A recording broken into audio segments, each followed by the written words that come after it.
we know we were going to get to this. Hey everyone, Richard Metal Fan here, and today we talk Diabolous in Musica by Slayer. The time where Slayer went nu metal. So yep, now let's go into the year 1998. Around that time that a nu metal subgenre known as nu metal was approaching, with bands such as like Korn, Limp Bizkit, System of a Down, Orgy. Bands from that genre were starting to emerge. And while Slayer some of the thrash bands around the late 80s and it's sort of like 90s, even to like 98, still managed to still keep to their roots and make true to what they are. Slayer decided, after like through their stuff, they decided for this album to try to like do something different and try to like I guess adapt to what was happening, sort of like the trend that was happening and right now. And the result was Diabolous in Musica, released in 1998. And I was, one thing to say about is what makes you, this album just makes you want to scratch your head. Like, what the fuck is Slayer thinking?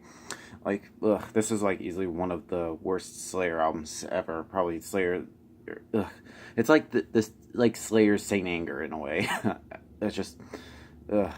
Like, I remember even in an interview, Kerry King said he even hated this album. I mean, I don't even blame him. Like, the only good aspects about it is like the drums are pretty good, and just the guitar sound is solid.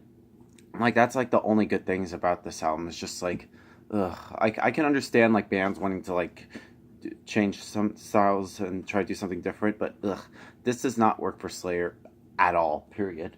But yeah, let's just go dive in this album track by track.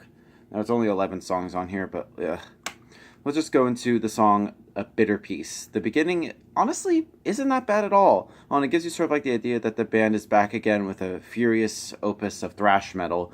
And the introduction and the follow-up tempo parts are just blowing. I mean, the band is compact, brutal, and fast. And the production, honestly, with this album is just clear, pounding, and truly devastating. And both staff at the drums are really great. And just the furious restarts with fast bass drum parts are pretty good. And Tom's vocals are always good and angry, but some of the filtrated vocals are a bit weird. And just... it's kind of like it gives you an impression like, okay, it sounds good, but then it just makes you like, what? And then Death's Head, which shows signs of change from more of a hardcore punk patterns in the guitar parts with some doom breaks. And the riffs are like very far simpler than in the past, and some effects actually new to their sound.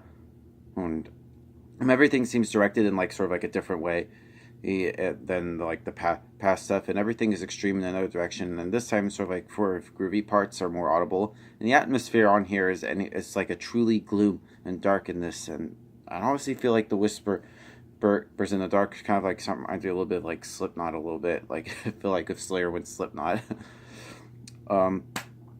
Stain of Mind, which honestly this song is not bad at all. The guitar riffs have a really good like roll pattern that fits well with the rhythm, and Tom's voice stands well.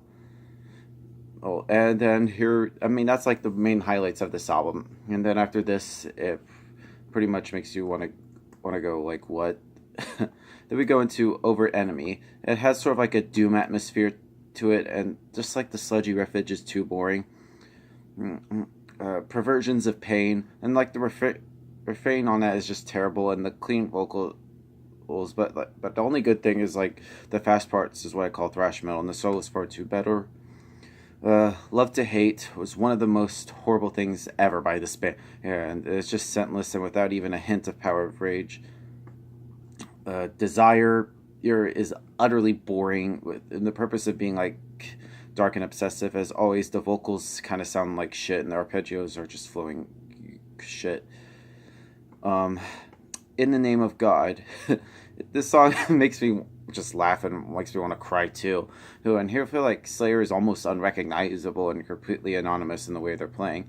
And they were born to play fucking thrash metal, and anything different, and they just did too bad. Like, no fast parts, no impact, no thrash, no metal.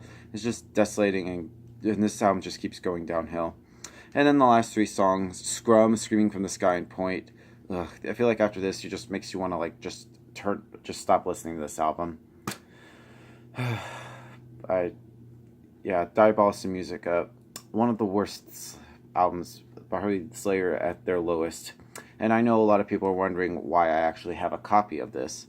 I actually got this at the used local store about 6 years ago, and it was like $4.99, $5.99. I'm like $5 to own one of the worst Slayer albums ever, and I even heard it. But I wanted to take it a chance to see how bad it was.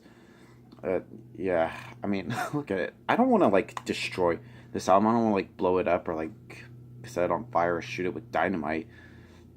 I mean, I'm kind of glad I own this. I know it pretty much sounds stupid and it pretty much contradicts everything I just said, but yeah, if I were to give this a score, I'd probably give this 5 out of 10. Just, uh, that's just one of the Slayer pretty much hit it like a dead end right here. But of course, after this, they would get better. Like, it does get better for you guys, I promise you guys. But yeah, that's my review of Diablous and Musica by Slayer, guys. Let me know in the comments what you guys think about it, and I'll see you all in the next video, and keep it metal.